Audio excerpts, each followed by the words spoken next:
भारताचे लोक भारताचे एक सार्वभौम समाजवादी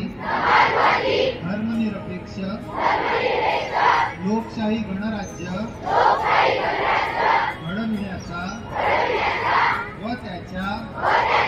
सर्व नागरिकास सामाजिक आर्थिक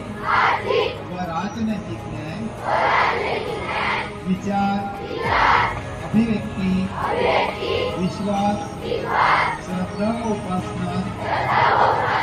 यांचे स्वातंत्र्य दर्जाची व संधीची समानता निश्चितपणे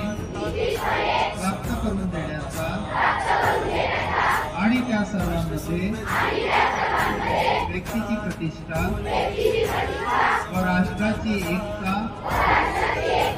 आणि एकात्मता यांचे आश्वासन देणारी बंधुता प्रवर्धित करण्याचा संकल्पपूर्वक निर्धार करून आमच्या संविधान सभेत आज या 26 नोव्हेंबर 1949 रोजी त्याद्वारे हे संविधान अंगीकृत आणि अधिनियमित करून स्वतः प्रत अर्पण करीत आहोत। भारत माता की, भारत माता की।